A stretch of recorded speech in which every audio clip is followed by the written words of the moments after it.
dushimiye Imana muri iki gitondo ko iduhaye umwanya kuganira ijambo ryayo. Dushimiye n'ababyeyi bacu Imana baciyemo kugira ngo duhagarare hano tubiha agaciro kandi n'iby'igiciro gikomeye cyane. Imana ibaho umugisha. Reka twihute tujye mu ijambo ry'Imana. Mbahaye ikaze mu ijambo ry'Imana mwese. Dusome Itangiriro. Jean Pierre Aritayara araza kudufasha. Itangiriro ibice 22 turasoma ku murongo wa 17. Nimba twahageze twasoma kuri page ya 18. Reka dusome mu izina rya Yesu. Haravuze ngo yuko no kuguha umugisha nzaguha umugisha, no kugwiza nzagwiza urubyaro rwawe, ruhane n'inyenyeri zo mu ijuru, kandi ruhane n'umusenyi wo mu kibaya cy'inyanja, kandi ruzahindura amarembo y'ababisha barwo. Amen. Ako kajambo mujye mugasurinyaho, guhindura amarembo y'ababisha. Reka dusimbuke kuri 24 umurongo wa 60 naho dusomere rimwe. Bifuriza Rebeka umugisha, baramubwira bati, mushiki wacu uzabe nyirakuruza w'abantu inzovu ibihumbi, urubyaro rwawe ruzahindure amarembo y'abanzi barwo. Amen. Reka dusoreze mu Bagalatiya ibice 3 dore ku murongo wa 16 turasimbuka dusome 29. Abagalatiya ibice 3 murongo wa 16. Nuko rero byasezeranijwe Aburahamu n'urubyaro rwe, nyamara Imana ntirakavuga iti imbyaro nko kuvuga benshi, ahubwo iti ni urubyaro rwawe nko kuvuga umwe ari we Kristo. 29.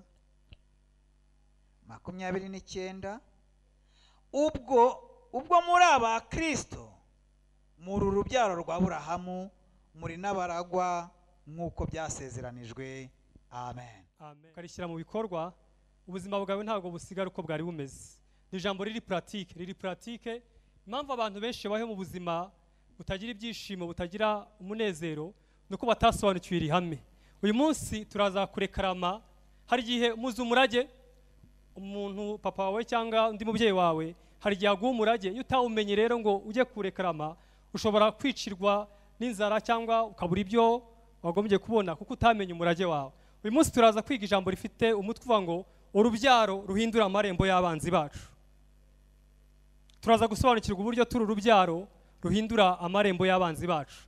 Turaza kureba ayo marembo ni ayahe, abo banzi bacu ni abahe. Nituza kubisobanukirwa neza, ndakubwiza ukuri, ntabwo ubuzima bwawe buza gusigara uko bwari bumeze. Uraza ngewe Imana imaze kubimpishurira ijambo, byansabye gukora amasengesho kugira ngo bihinduke pratique mu buzima bwanjye. Uza kubyumva neza, ndakwizeza ko ari ahantu bigusunikira. Hari ubundi bwiza bigusunikiramo, kubera ko abantu buri gihe bafata ibisagutse. Noneho bafata ibisagutse bakagira ngo nibwo bushake bw'Imana, kandi atari bwo bushake bw'Imana. Bakaba mu buzima batishimye, bari mu ngo batishimye, bafite akazi batishimiye, bakora ibyo badakunze. Kubera iki? Ntibasobanukiwe ihame ryo guhindura amarembo y'abanzi. Turaza kubireba byose. Bwira mugenzi ngo karibu mu ijambo ry'Imana. Dusomye inkuru z'umugabo witwa Aburahamu. Hano Aburahamu, Imana yari yamubwiye kujya gutamba umuhungu we Isaka. Ntabwo nshaka gutinda muri aya mateka cyane, ndagira ngo dutinde ku byo marayika amubwiye. Aburahamu aze kumvira, yumvira Imana, akora icyo Imana yamutumye, azamukana Isaka. Muribuka Imana bageze ku musozi, marayika Imana yironkera igitambo. Imaze kwironkera igitambo, ndagira ngo dusubiramo aya magambo marayika yabwiye Aburahamu. Imana ibona uburyo Aburahamu yumviye Uwiteka, imwaturaho amagambo akomeye. Iramubwira ngo no kuguha umugisha koko. Nari nagusezeranyije umugisha, ariko no kuguha umugisha nzaguha umugisha. Icya kabiri, urubyaro rwawe ruzahwana n'umusenyi wo ku nyanja. Urubyaro rwawe ruzahwana n'inyenyeri zo mu kirere. Yongeraho irindi sezerano rikomeye, ari ryo tuza kuganiraho uyu munsi. Aramubwira ngo urubyaro rwawe ruzahindura amarembo y'abanzi. Urubyaro rwawe ruzahindura amarembo y'abanzi babo. aho twasomye handi mu bice 24 tuhabona ni inkuru y'umugaragu wa Aburahamu ubwo yajyaga kurambagiriza Isaka. Bibiliya tubwira ngo Aburahamu amutuma iwabo aho yaturutse ngo ajye kumurambagirizayo umwana. Umugaragu wagezeyo Bibiliya tubwira uburyo yabonye umugeni, abona Rebeka, ashyiraho n'amakriteriya menshi uburyo ari uza kwiriba akamuvomera, kuhira n'ingamiya ze. Ibyo ni inkuru nyinshi cyane muze kwasoma. Ndagira ngo dutinde hano kuri aya magambo musaza we na mama we batuye kuri Rebeka.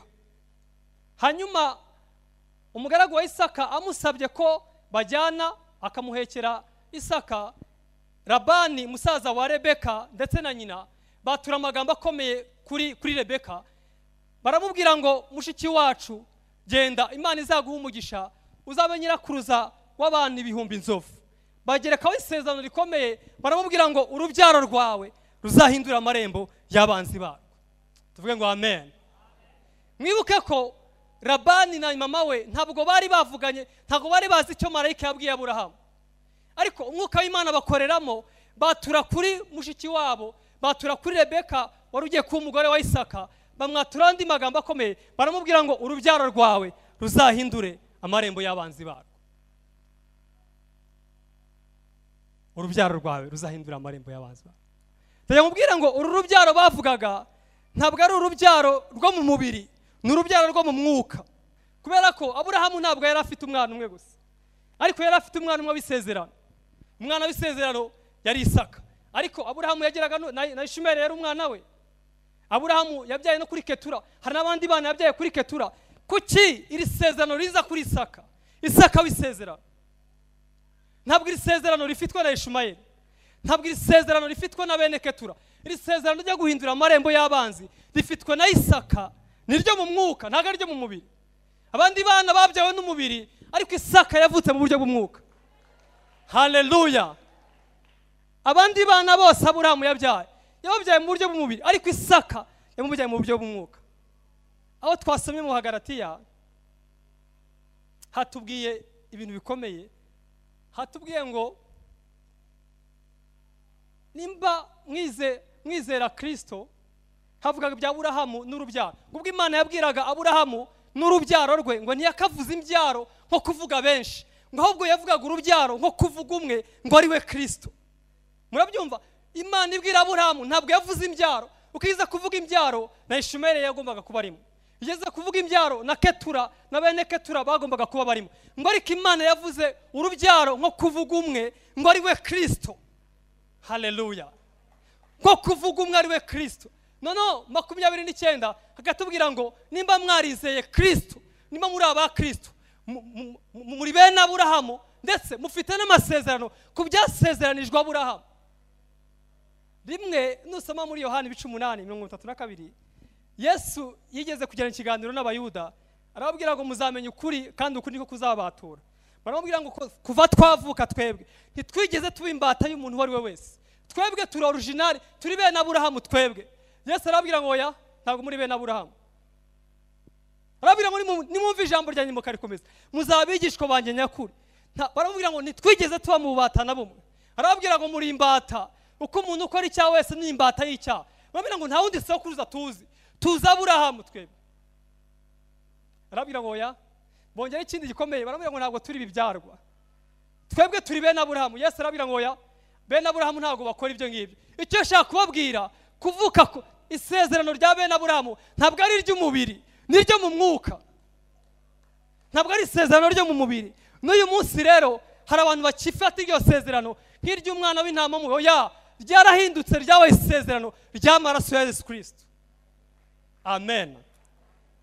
Arababwira ngo Aburahamu yifuje kubona umwe mu minsi yanjye ngo aranezerwa. Baramubwira ngo ariko nawe uriyemeye noneho, nturamara n'imyaka 50, Aburahamu yifuje kubona umwe mu minsi yawe aranezerwa. Arababwira ngo Aburahamu atarabaho njyewe ndiho. Haleluya. Aburahamu atarabaho njyewe ndiho, isi itararemwa njyewe nari ndiho. Rero isezerano ntabwo ari ryo mu mubiri, ni ryo mu mwuka. Urubyaro yavugaga n'urw'aba Kristo, ntabwo ari urubyaro rw'umubiri. Arababwira ngo umuntu wese ukora icyaha ni imbata y'icyaha. Mwewe muracyari imbata z'ibyaha, mukora ibyo Satani ashaka. ntabwo muri bene Aburahamu. Yewe muri bene Aburahamu ntabwo mushatse kunyica. Yesu arababwira ngo muvuka ubwa kabiri nibwo muzaba abene Aburahamu by'ukuri. Naho isezerano ntabwo ari ry'umubiri, ni iryo mu mwuka. Bibutse ngo turacyari kuri rya jambo rivuga ngo ni gute twahindura amarembo y'abanzi bacu. Tubaye mu buzima butishima, tubaye mu buzima bufata ibisagutse, tubaye mu buzima budafite amahoro kandi turi muri Kristo Yesu. Kubera iki? Ntabwo twasobanukiwe ko hari umurage twahawe muri Yesu Kristo binyuze muri Aburahamu. Noneho tukabifata nk'ubushake bw'Imana ariko si ubushake bw'Imana. Ndaje nkwibutse ngo abanzi bawe ntabwo ari mugenzi we mwicarana. Oya, ntabwo ari mugenzi, ntabwo ari wa wundi mupfa imiyenzi, ntabwo ari wa wundi mupfa imbibi, ntabwo ari wa wundi. Oya, uriya gusa nuko Satani yamwitije akamukoreramo, ariko ntabwo ari umwanzi wawe. Kubera ko na mbere mutangira nta yari umukunzi wawe, none se ahindutse umwanzi. Kuko bigenze gute? Yemereye Satani amucamo, ariko ntabwo ari umwanzi wawe. Ndaza kwereka abanzi bacu, umwanzi wa mbere dufite ni Satani, ariko ndaza kubereka systeme Satani akoreramo zimeze nk'abanzi bacu. Systeme, imikorere. Umwanzi wa mbere ukomeye dukeneye guhindura, ubukene n'umwanzi wawe. Reka nkubwire ngo umugambi w'Imana, gukena ntabwo ari umugambi w'Imana.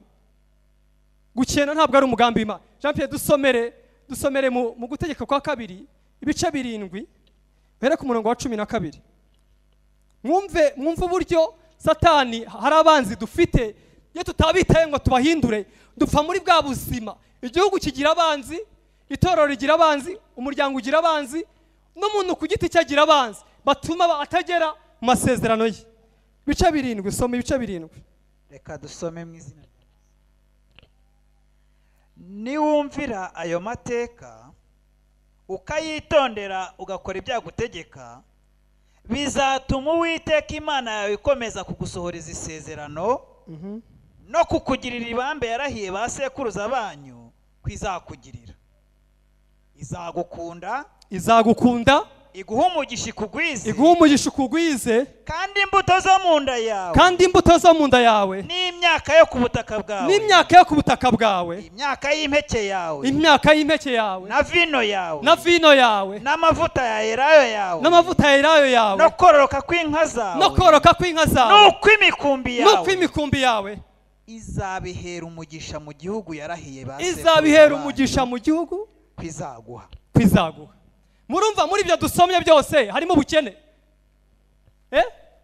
Muri ibyo dusomye byose harimo ubukene, harimo kugubwa nabi. Umwanzi, itorero rigira abanzi, umuntu agira abanzi be, ariko reka tuganire kuri uyu mwanzi umwe bonyine w'ubukene. Iyo umuryango utasobanukiye ko ubukene ari umwanzi, iyo umuntu atasobanukiye ko ubukene ari umwanzi, apfira mu buzima bwo kutabona ibimuhagije, akagira ngo nibwo bushake bw'Imana, ariko ntabwo aribwo bushake bw'Imana. Imana ibwira Aburahamu ngo urubyaro rwawe ruzahindura amarembo. Ntabwo umuzi imiryango nugerageza gutera imbere wese apfa burundu. Naromorokeye yaraguze ikashya ibintu byose, ariko njyewe nawe Imana iraduhamagaye ngo duhinduke urubyaro ruhindura amarembo. Haleluya! Duhinduke urubyaro ruhindura amarembo. Soma mu Bakorinto ibice 8 umurongo wa 9. Mwumve Kristo nawe ntabwo yifuza ko abantu bo mu buzima bufata ibisagutse. Ibice 8 umurongo wa 9 dusomere. Ba kabiri turacyari kuri uwo mwanzi w'ubukene wa cyane.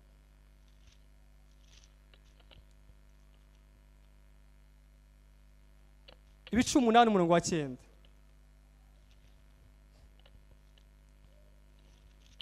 Dusome mu izina rya Yesu. Kuko muzi ubuntu bw'umwami wacu Yesu Kristo, uko yari umutunzi, maze agahinduka umukene ku bwanyu, kugira ngo ubukene bwe bubatungishe. Ndabwo mbereke Yesu yahindutse umukene kugira ngo ubukene bwe budutungishe. Murabizi Yesu niwe muntu w'umunyacyubahiro. Muri Bibiliya muzasoma ntaho yagiraga arya, mbese yaryaga kwa Lazaro rimwe, ejo akarya kwa Zakayo. Mbese Yesu yabaye mu buzima bushishijwe bugufi bw'ubukene, ariko atagize icyo abuze. ntawe bibiri twereka yaryamaga, ntawe bibiri twereka yaryaga, rimwe yaryaga kwa Lazaro, ubundi akarya kwa mbese yabaga muri ubwo buzima busa nk'ubutangaje, bugaragara nk'ubukene, ariko kugira ngo mu bukene bwe ngo adutungishe. Haleluya! Ariko reka mbereke ukuntu Yesu yari afite byose, ariko akaba mu buzima bw'ubukene kugira ngo twega dutungishe. Muribuka Yesu niwe wenyine yigeze guhaza abantu 5,000 akomanza ijuru ryonyine, ngo abaza Filipo, ngo aramubwira ngo aba bantu turabagenza dute, ngo ariko bimubaza ngo azi icyo ari bukore abimubaza ngo azi icyo ari bukore kugira ngo amugerageze gusa, ngo abimubaza wumve wa muntu wabaga mu buzima buri miserable, budafite aho buba, budafite icyo kurya, ariko abaza Filipo ngo bano bantu turabagenza dute. Filipo aravuga ngo bano bantu ni benshi, aba ni 5,000 utabarimo abagore n'abana, none urabona ntacyo twabona twabaha. Yesu arabwira ngo mugende gusa mubashyire mu matsinda, akomanda ijuru. Haleluya! Ahamagara ijuru ryonyine, stoke y'ijuru irurukira abagaburira bose. Bibiliya tubwira ngo biranasaguka. Murumva ubuzima yabagamo mu buzima bw'ubukene kugira ngo azadutungishe. Rimwe ngo bigeze kumwaka umusoro, bamaze kumwaka umusoro ngo Petero arazambwira ngo none ko batwatse umusoro, nta n'amafaranga yagiraga nta n'amafaranga yagiraga, babatse umusoro. Petero abwira ati no abo bantu turabakira gute, batwatse umusoro turawutanga dute. Yesu aramubwira ngo genda urobe mu nyanja, genda mu nyanja urobe, urabona ifi, urakura mu mafaranga usore. Ibaza ariko ubwo izo mbaraga yari afite, ibaza ariko ubwo bushobozi yari afite, ibaza ariko ubwo butware yari afite. Yesu bire yatubwiye ngo yarakennye kugira ngo adutungishe, kugira ngo adutungishe. Rero utarasobanukirwa yuko ubukene ari umwanzi wawe, uzahora utabuhindura, Satani azagumya kutsikamira. Ariko muri uyu munsi cyubyumva, umenye ko ubukene ni umwanzi wawe, ni umwanzi wawe, ni umwanzi w'umuryango, ni umwanzi w'igihugu. Soma mu bice 9 umurongo wa 8 n'uwa 9, mwumve kuntu Yesu yifuza ko tugira ibisaguza. Bice 9 bikiye gitabo kibaho mu Bakorinto nyine ba 2 9:8, ibice 9 umurongo wa 8 n'uwa 9. Reka dusome mu izina rya Yesu. Yes. Kandi rero Imana ishobora kubasazaho ubuntu bwose. Soma gake. Kandi rero Imana ishobora kubasazaho ubuntu bwose, kugira ngo murusheho gukora ibyiza byose, kugira ngo murusheho gukora ibyiza byose, mufite ibibahagije muri byose, mufite ibibahagije muri byose, nk'uko byanditswe ngo yaranyanyagije aha bakene gukiranuka kwe, guhoraho iteka ryose.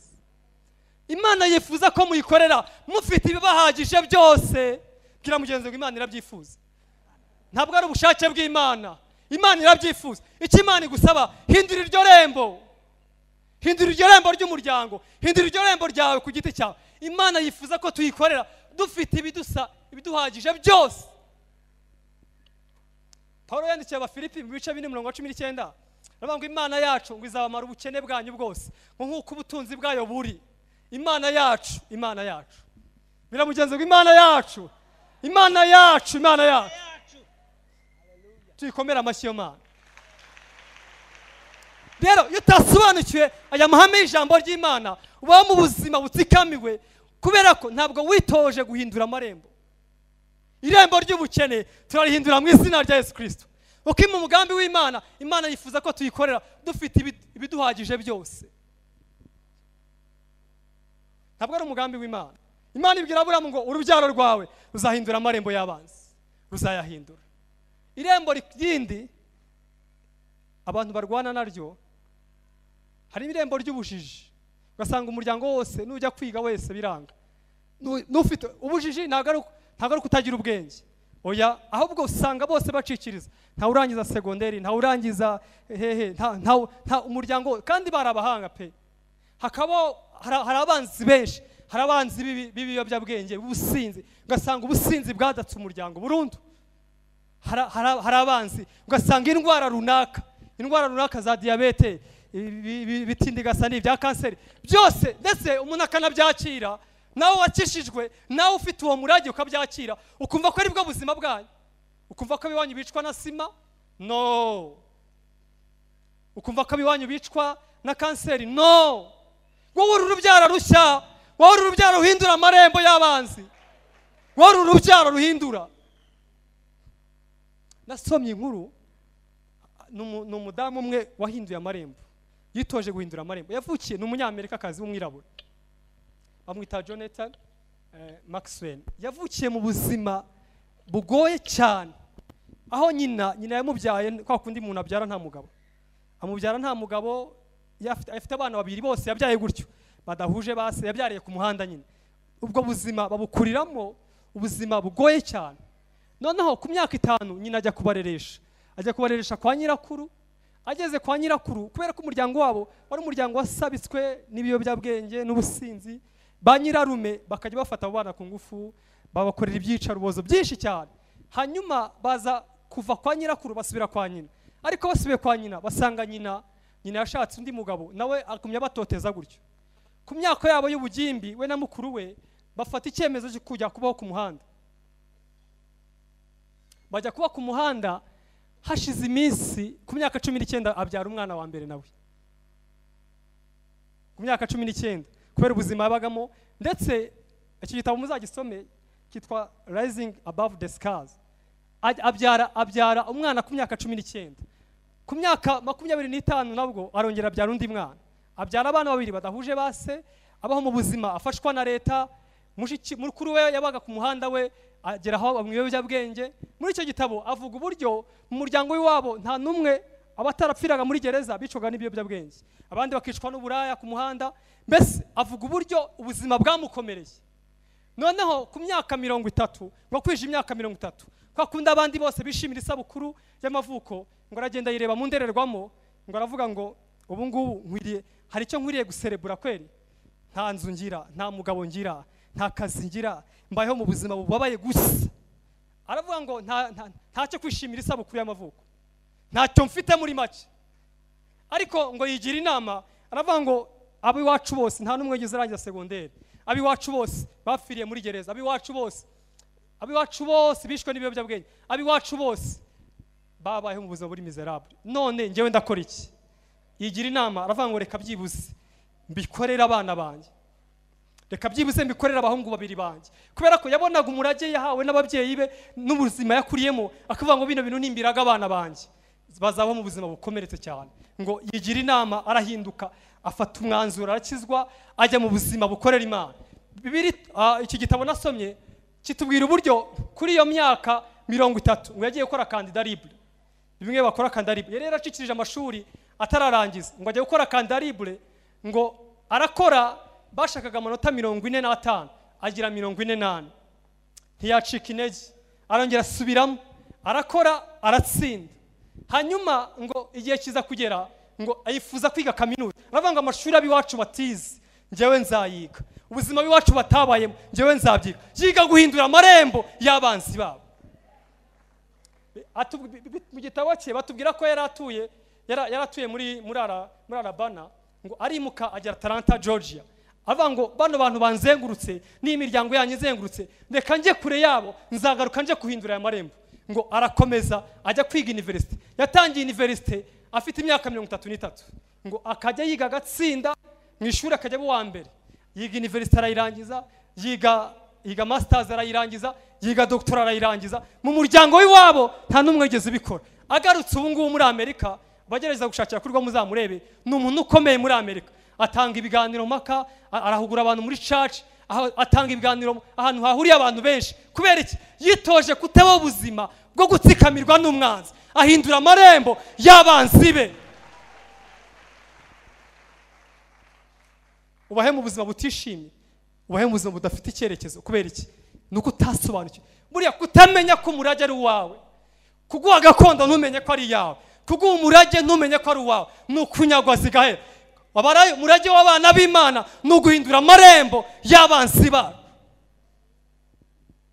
Muzi abanzi bakomeye ba Afrika n'ubujiji, n'inzara, n'intambara.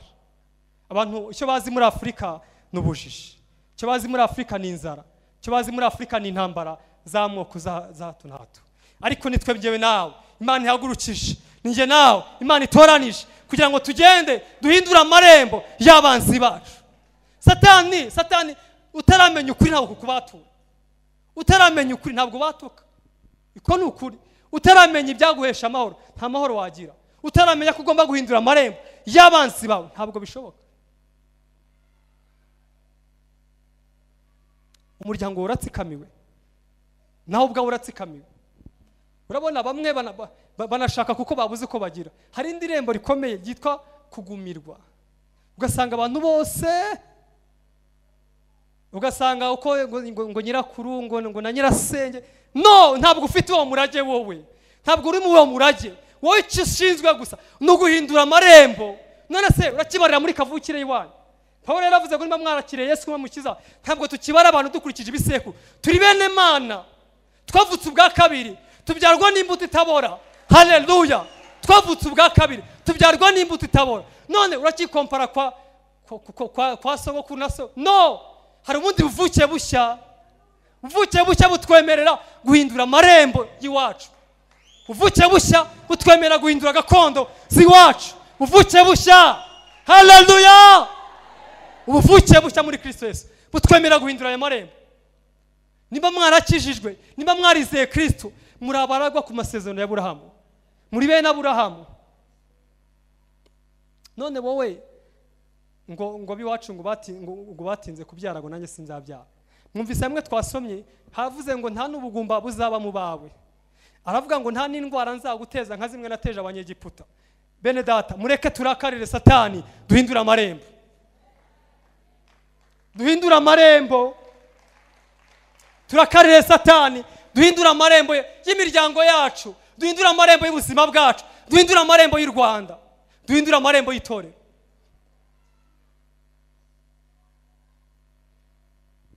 Hari cyanditswe nkunda, reka nakidusomere. Zaburi 127. Mwumve noneho, mwumve ukuntu biryoshye. Zaburi 127 nakidusomere. Ahereka umurongo wa 3 ageze ku wa 5. Dore abana ni umwanda uturuka ku Uwiteka. Dore abana ni umwanda uturuka ku Uwiteka. Imbuto z'inda nizo ngororano atanga. Imbuto z'inda nizo ngororano atanga. Nk'uko imyambi yo mu ntoki z'intwari iri. Nk'uko imyambi yo mu ntoki z'intwari iri, niko abana bo mu busore bamera. Niko abana bo mu busore bamera. 5 rero, hahirwa ufite ikirimba kibuzuye. Hahirwa ufite ikirimba kibuzuye. Abameze batyo. Abameze batyo ntibazakorwa n'isoni. Ntibazakorwa n'isoni. Uko bazavuganira n'abanzi babo mu marembo. Kuko bazavuganira n'abanzi babo mu marembo. Hatubwiye ngo abana ni umwanda uturuka ku Uwiteka. Hahirwa ikirimba kibuzuye.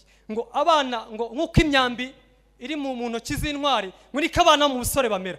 5 rero niho nakunze. Havuze ngo hahirwa ikirimba kibuzuye. Noneho ngo abameze batyo, ababyeyi babyaye abana bameze batyo, ngo ntibazagira isoni, ntibazagira ubwoba bwo kuvuganira n'abanzi babo ku marembo. Ntabwo mwabyumvise? Abana ni umwanda uturuka ku Uwiteka. Umuntu ufite iyo package, umuntu ufite urwo rubyaro rwitoje guhindura amarembo y'umwanzi, ntabwo bazagira ubwoba bwo kuvuganira n'abanzi ku marembo. Urabona buriya umwanzi ni umuntu utinywa. Ntabwo upfa gusohoka kuganira n'umwanzi biri kenyeje. Oya, usohoka wikokinze, usohoka umeze. Ariko umubyeyi ufite ikirimba cyuzuye urwo rubyaro, amena, umubyeyi ufite ikirimba cyuzuye urwo rubyaro, ngo ntazagira ubwoba, ntazagira isoni zo kuvuganira n'abanzi ku marembo yabo. Bishop ufite generation nk'iyi ngiyi yitoje guhindura amarembo y'abanzi, ntabwo azagira isoni, ntabwo azagira ubwoba bwo kuvuganira n'abanzi ku marembo. Haleluya! Ntabwo azagira ubwoba. Mbibutse umwanzi twahigitse umwaka ushize, kuko Bishop yari afite urubyaro Ruhindura, ntabwo yagize ubwoba bwo kuvuganira n'umwanzi witwa Kredi ku marembo. Yaramutumiye ngo ngwino tuganire, kubera ko natoje abahungu, natoje abakobwa. Haleluya! Bazavuganira n'abanzi ku marembo. Bene umubyeyi ufite icyo kirimba kibuzuye arahiriwe. Hagira utera haleluya hagurutse. Bene umubyeyi ufite icyo kirimba cyuzuye abo bana, ntabwo azagira ubwoba, ntabwo azagira ubwoba bw'ubukene, ntabwo azagira ubwoba bw'inzara, ntabwo azagira ubwoba bwa ABCD, ntabwo azagira ubwoba, kubera ko yazamuye generation ihindura amarembo y'abanzi ba. Bene uyu muryango ufite aba bana, bene itorero rifite aba bana, bene iki gihugu gifite aba bana, come on, haleluya, ntabwo bazagira ubwoba bwo kuvuganira n'abanzi. buriya hari igihe abanzi baza bakadutera ubwoba bakadukanga, ariko bene uyu muntu ufite iyi package afite ikirimba cyuzuyemo bano bana, cyuzuyemo urubyaro rugiye guhindura amarembo y'umwanzi. Ntabwo azagira isoni, ntabwo azagira ubwoba. Mubyeyi, mu mama, ndakwifuriza ngo ugire urwo rubyaro, torero ryuzuye urwo rubyaro, igihugu cyuzuye urwo rubyaro. Murabona u Rwanda, Imana hari ubuhanuzi buhari buvuga ko Imana igiye gukoresha abakristo cyane no kuvumbura no gukora ibintu byose. Ubwo buhanuzi burahari, n'umushumba wacu Imana ibumucamo kenshi ko Imana igiye guhagurutsa u Rwanda ariko uciye no mu bakristo, kubera ko abakristo nibo bafite karakter y'Imana, nibo bafite nature y'Imana. Kandi turi kubibona henshi, abayobozi benshi n'abakristo, habaho gusenga, breakfast prayer, ibintu byinshi. Rero Imana irifuza no kunyura mu bakristo bakanavumbura. Buriya hari ibintu bitaranavumburwa, umwanzi yatsikamiye, umwanzi w'inzara. Imana iha abantu ubumenyi bwo kuvumbura ibintu runaka, bize iby'ubuhinzi n'ubworozi, bavumbura ibintu runaka muri za tekinoloji. Imana ibiha ibyo bintu runaka, kubera ko abakristo, abene Imana, bene Aburahamu ku bw'amasezerano bitoje guhindura amarembo. Ariko murabyakira biramugenze ngo muri urwo rubyaro. Ndakwifuriza kuba muri urwo rubyaro, ndakwifuriza kuba muri urwo rubyaro ruhindura. Imana ibwira Aburahamu ngo no kuguha umugisha nzaguha umugisha rwose, no kukugwiza nzakugwiza. Ariko yengero gikomeye irambwira ngo urubyaro rwawe rumwe rukwitirirwa rwa rundi wakomotseho nirwo ruzahindura amarembo y'abanzi bawe. Muzi icyo dukennye rero, icyo dukeneye kugira ngo bino bibe pratique. Hari igitabo nasomye, harimo agatekerezo ndagira ngo nkabasangize mwumve ukuntu iyo utazi icyo ushaka ntabwo umenya no gukora. Iyo utaramenya icyo ushaka kugira ngo ufate umwanzuro birakugora. Yari umudamu umwe yabagaho, murabizi muri bihugu byo hanze hari igihe umuntu asigara mu nzu wenyine ari umwe, noneho abona iminsi ibaye myinshi, irungurira mwinshi, yigira inama yo kujya kugura gasuku. Murayizi gasuku ni yanyoni ivuga, agigira inama kujya kugura yanyoni ivuga. Afata urugendo aragenda ayigura ku mucuruzi, aramubwira ngo iyi nyoni yanjye nkugurishije izakumara irungu rwose, ndabyizeye. Ayigejeje mu rugo, ibyo yarayitezeho ntibyaba. Asubira kuri wa mucuruzi aramubwira ngo gasuku yanjye ntiri kuvuga kandi nayizaniye kugira ngo inginganiriza. Aramubwira ngo genda uyigurire miriwari ugitereka imbere izavuga. Aragenda agura miriwari arizana ayitereka imbere ya gasuku ntiyavuga. Asubira ku mucuruzi aramubwira ati na nubu gasuku ntiravuga kabisa. Aramubwira ngo genda nanone uyigurire urwego, ishobora kuba buriya yabuze ahantu izajya izamukira n'amanuka, ikaba ariyo mpamvu itari kuvuga. Genda uyigurire urwego byenda izavuga. Asubira yagura urwego, nanone gasuku ntiyavuga. Murumva gasuku yaramubaniye kweri. Asubirayo nanone abwira umucuruzi ati noneho ushobora kuba warampangitse gasuku wampaye hari nta kigenda. Arabina ngo hoya, nimba urwego byanze ni miriwari bikanga, subirayo noneho ugende uyiguriye icyicungo, nijya yicunga byibuze izagira umunezero kuganiriza. Asubira yagura icyicungo, gasuku nanone ntiyavuga. Asubira abwira wa mucuruzi ati nta byawe rwose warampangitse. Noneho asubirayo bwa kane aramubwira ngo bya bindi byose nabiteretse imbere, nizanira imiriwari ngo yirebe ntiyavuga, nizanira icyicungo ngo yicunge, nizanira urwego ntiyagira ikivuga, none ahubwo yapfuye. Ati umucuruzi amubwira ngo ijya gupfa yagukuye ngo iki? Yambwiye ngo aho hantu hose wagiye gushakisha ibyo byose nta byo kurya bagira. Murumva ikibazo yamubajije gasuku. Iramubwira ngo aho hantu, aho waguze urwego ukagura miriwari ukagura icyicungo nta byo kurya bagira.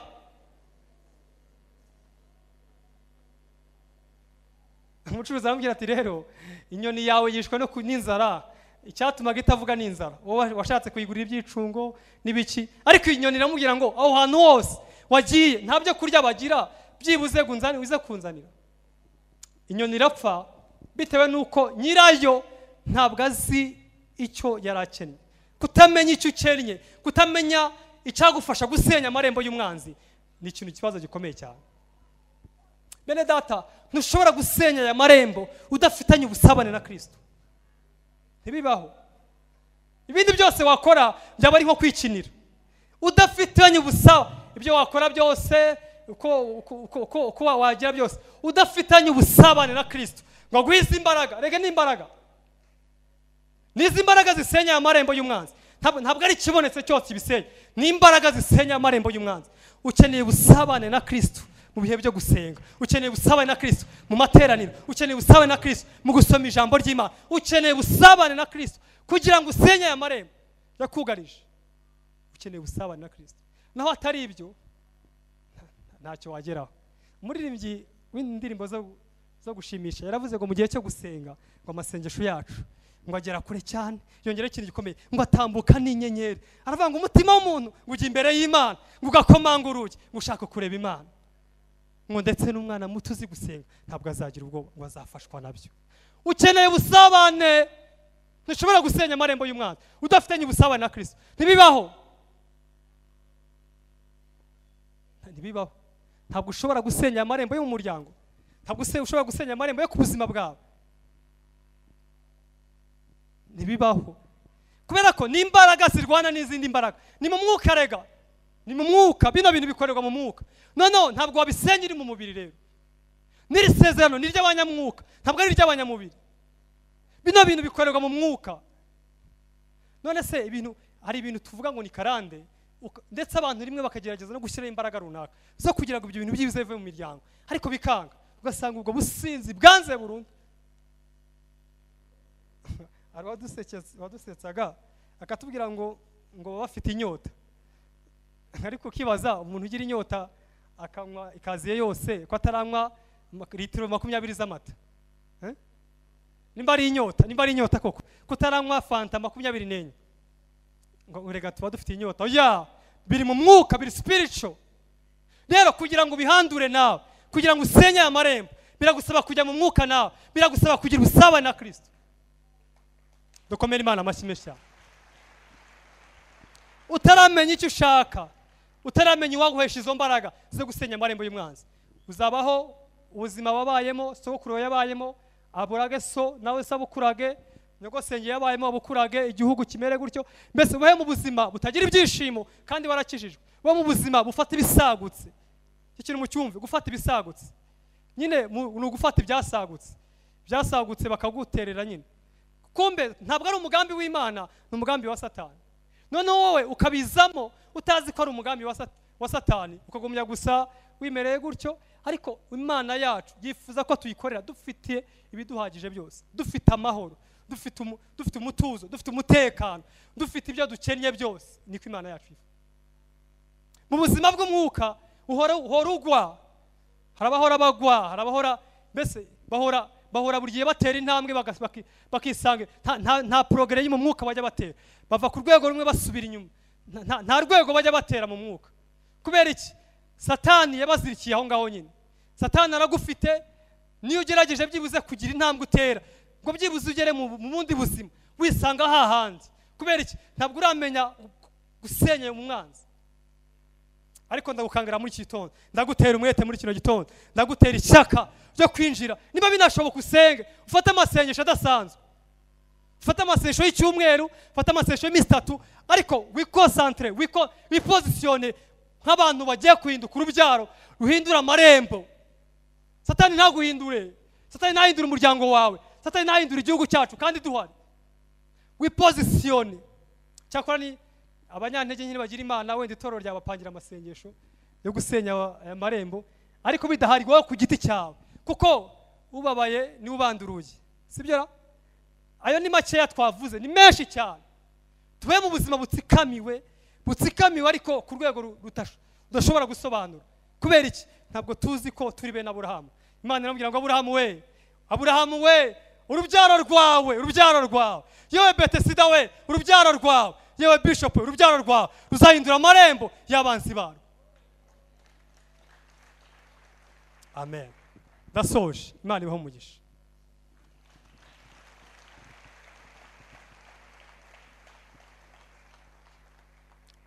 Abajene twambara imbaraga. Hano hanze hari umwanzi ukomeye witwa ubutinganyi. Muramuzi wa mwanzi? Hari umwanzi ukomeye witwa ubutinganyi mu bajene bagenzi bacu. tubana mu miryango, tubana mu biki ubutinganyi. Akakubwira ngo ngewe ngo numva nikundira abakobwa kandi ari umukobwa, ngo numva nikundira abahungu kandi ari umuhungu, wo n'umwanzi dukeneye gusenyera. Ariko utarabisobanukirwa, utarabama kuba derivure nawe ku giti cyawe, ntushobora kuderivura abandi. Abanzi barahari benshi.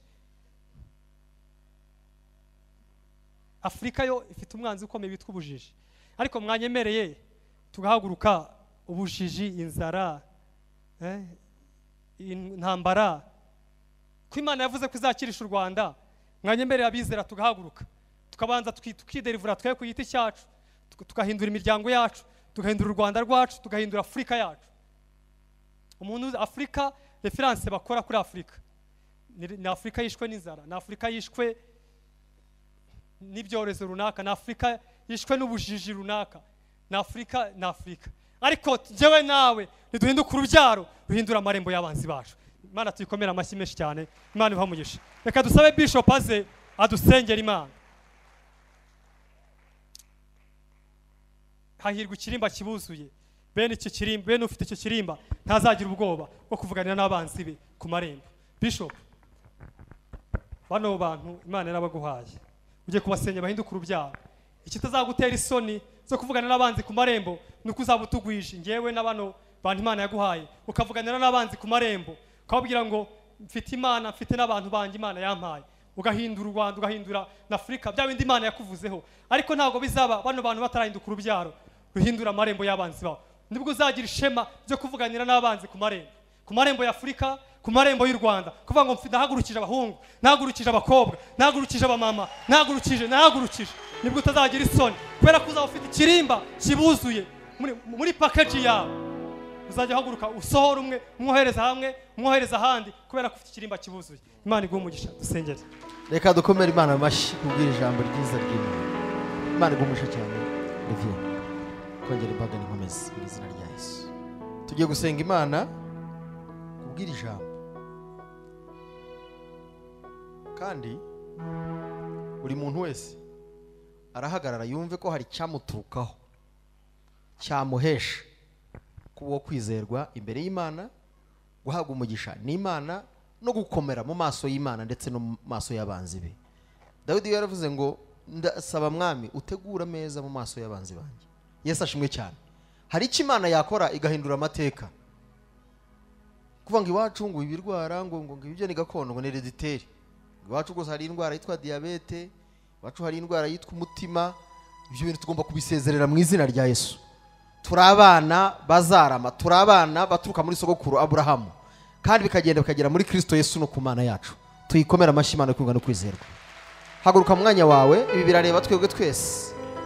Ugira icyo wanga kandi ugira icyo usingira. Iyo uzi icyo ushaka ubasha no kumenya strategy ukoresha kugira ngo ugere ku cyo ushaka. Ari kugenda wunamye, ari kugenda uhagaze, ari guca bugufi mu buryo bundi, ari kwiyoberanya mu buryo bundi kugira ngo hatagira umwanzi ukubona, ari kugere ku cyo ugambiriye kugeraho. Umunyarwanda waciye umugani aravuga ngo ushaka inka aryama nkayo. Yesu ashimwe cyane. Namwe nimwumve ngo ushaka inka aryama nkazo. Nuvuga ngo uryama habi ariko kazayegeraho tu. Ari umuntu twaganira aravuga ngo ariko abanyarwanda bo ngo n'ubwoko bukomeye. Ngo umunyarwanda ngo yitumye ikintu ngataha gitahanye. Ubwo butwari bw'abanyarwanda rero ni Imana inyurire muri ubwo butwari mugere ku byo Kristo yadusezeranije. Ho haleluya. Ni nk'umwisiraheli. Mwisiraheli yakwemera akagenda akajya ahantu kazaba yakabyarirayo kugira ngo azamenye ibyaho kandi bizamuviremo inyungu yo kwiporoteja no kuzakomeza gukomera mu rwego rw'isi.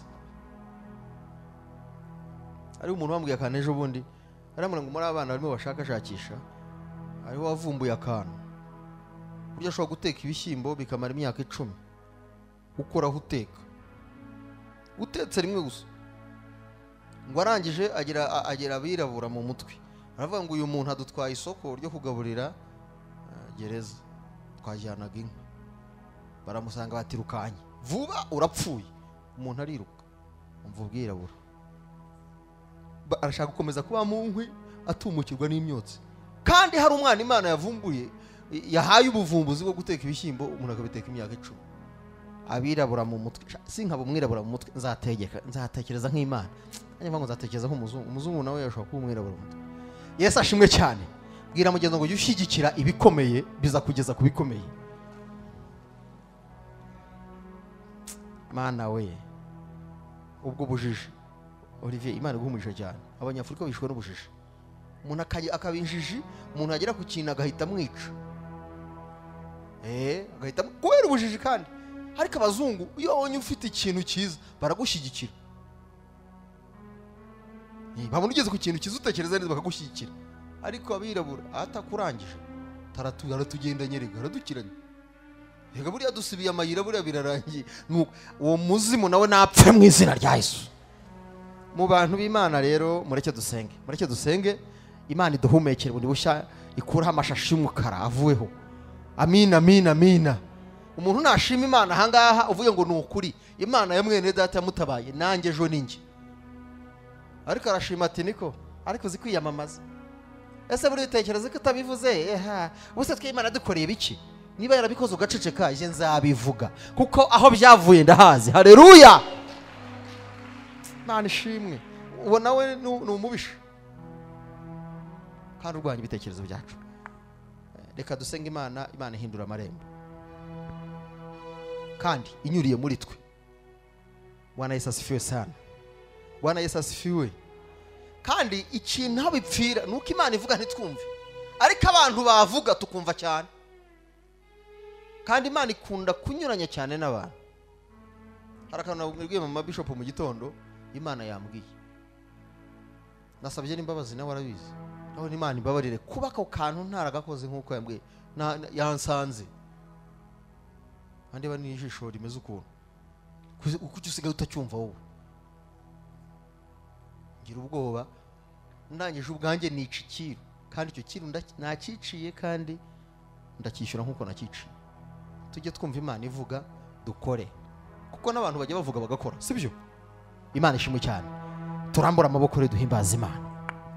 Mana data mu izina rya Yesu, ijambo ryawe ni ijambo ry'umukiro, ijambo ryawe ni itabaza kandi riramurika n'ahatabona hakabona. Riramurika naho Satani yashyize umwijima w'icuro burindi, hagasha kubona tukabasha kubona ibyo Satani yaduhishe kandi ari umurage wacu. Ntidukwiye kuba mu baboroga kandi bafite umutima ujugunya amahoro, nkaho tudafite ibyiringiro by'Imana yacu iherekeza isezerano. Yibuka isezerano ryayo ibihe ibihumbi kandi karisohoresha imbaraga zayo. Abahungu n'abakobwa bawe turi mu maso yawe Siyoni, turumvikana i Yerusalemu, turumvikana mu ijuru aheraho Imana yacu, aho ureba ishisho ryiza, aho ureba ukitegereza ukabasha kumenya ibyaho kandi ukibuka icyo wabivuzeho, natwe ubwacu watuvuzeho, torero warivuzeho, abera bavuzeho, abakwirigira bakakwizera. Waravuze ngo ntibazakorwa n'isoni. Ntabwo tuzapfa nk'abatagira Imana. Dufite Imana rurema, dufite Imana yacu ibyiringiro byacu, dufite umugabo ukomeye twegamiye, kandi waravuze ngo turi imitwe ntituri imirizo. Umuco wacu uzarasira benshi, ibyo uzadukorera amahanga azatureba atinye, avuge ngo Imana yabo izaba Imana yanjye. Apitala zitere monakire rendayine mene faya. Reka umuriro w'ijuru umanuke gutwika abazimu n'abadayimoni na karande na kamere na kavukira n'ibitekerezo bibi byo mu butayu bitagira ibyiringiro. Papa yazine mine gate. Kirere n'igitamuru cy'ijuru ridukingukire. Reka habe intekerezo zidasanzwe ziva mu ndiba y'umutima w'Imana. Bushake bwawe butwarire hagati muri twe. Nina yazine mine. Kandi amaso yacu ahweze imbonana nyizivemo, tubasha kureba umurage twarazwe, tudafata ibyasigaye, ahubwo dufata original, dufata ibizima bifatika. Ataya nakini mandayinikia. Waravuze ngo dutungishije benshi, twabatungisha ntacyo tugira, twabatungisha twagira icyo tubamarira, ntacyo dufite cyuruti cyabo. Reka twinjire mu murage wawe, reka twinjire mu isezerano. Bahungu n'abakobwa aho ndabasabiye ndabasengeye, nibahagarare beme, maze nubara kubishimira ubahindura ubwoko bukomeye, maze data mwiza babasha kugira imbaraga zihindura amarembo y'ababisha. Uko Satani agambirira biburizwemo, uko umugambi w'Imana uri aba ariko bisohora. Abavuze nabi bifata ubusa, imvugo yawe isohore ku buzima bwa buri muntu. Kandi imbere yacu hagure kwabwiye Kuro nzakugenda imbere ahataringaniye n'icyo uzahiringaniriza, kugira ngo soze umugambi wo kumuha umugisha. Ayi igitare kizungura amahanga, ngushimiye kuri Imana yumva, ngushimiye kuri Imana iherekeza iri jambo. Bikoreke, kuko tuzi ko abana b'abantu batekereza nk'abantu bakavuga nkabo, kandi ibyo wibwira si byo wibwira, ahubwo imigambi yawe ni myiza kuri twe. Badutekereza ko dupfuye turangiye, ariko turiho kandi turemye. Reka bari hafi n'abari kure bumvise iri jambo, ubahinduka ubwoko bukomeye, ubahindura abo kwizerwa mu maso yawe n'abantu. Kandi Imana yacu twese nk'uko twiringiye uku, maze izatume benshi bakuzaho baguhindukiriye kubw'imbaraga n'ibitangazo dukoreye. Urakoze ko cecekesheje amajwi yose y'umwanzi, burijemo gahunda zose z'umubisha ku buzima bwa buri muntu wese, kandi imigambi yawe ari myiza kuri twe. Uburijemo indwara, uburijemo inzara, ibitekerezo bivyo mu mitima, intambara n'akaga n'amakuba bituruka mu batagira Imana rurema, kuko ijambo ritubwira ngo ntitukagira umuzi mubi wumvikana muri twe.